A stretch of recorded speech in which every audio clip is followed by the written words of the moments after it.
Supreme Court is hearing the contempt case against Patanjali Ayurved over misleading medical ads. A bench comprising Justices Hima Kohli and Asanuddin Amanullah is hearing the matter. SG Tushar Mehta has stated that he advised Patanjali to tender an unconditional apology, but the court said it is not satisfied. Senior advocate Mukul Rohatgi, appearing for Ramdev, has reiterated that the apology is unconditional and unqualified. Replying to him, Justice Kohli said the apology is only on paper after they were caught on a wrong foot in court. Justice Kohli also stating that the court declines to accept the apology.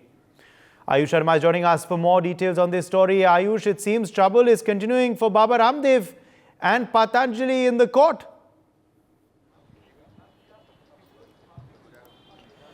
जी बिल्कुल, बाबा रामदेव, पतंजलि और आचार्य बालकृष्ण के लिए कहीं ना कहीं अब समस्याएं बढ़ती जा रही है। कोर्ट ने कहीं उनकी माफ़ीनामा जो देना चाह रहे थे उसको स्वीकार करने से मना कर दिया है।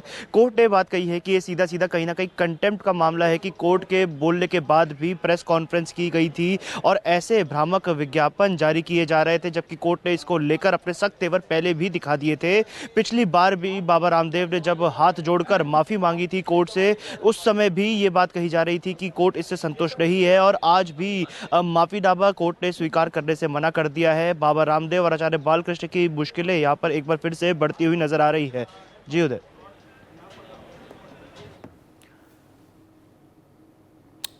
Yes, Ayush, also, the fact, of course, is that clearly that it appears that Mukul Rohatgi, who is appearing for Patanjali, is trying to reiterate the apology aspect, saying that it's an unconditional apology and a wholehearted apology that is coming from Acharya Balkrishnan and Baba Ramdev. What is transpiring? Take us to the latest updates.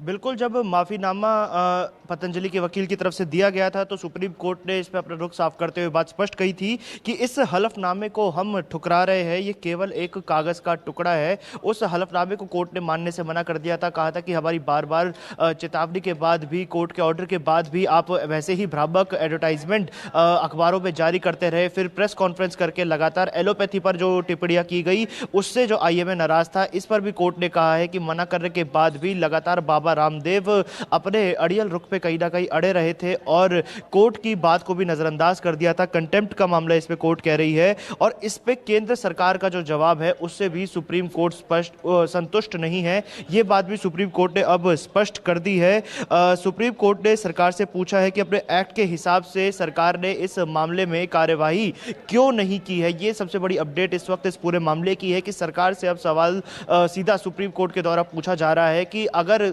सरकार ने इस मुद्दे पर अभी तक कार्रवाई क्यों नहीं की। कोरोना काल में जब पहले ही इतनी भ्रामक जानकारियां सोशल मीडिया पर, व्हाट्सएप पर फैल रही थी, उस बीच ऐसे विज्ञापनों का जब ऐसे विज्ञापन आ रहे थे तो इस बीच सरकार ने कार्रवाई क्यों नहीं की। सरकार की नजर से ये चीज बची तो बची कैसे और अपने एक्ट की धाराओं में सरकार ने पतंजलि पर एक्शन क्यों नहीं लिया था।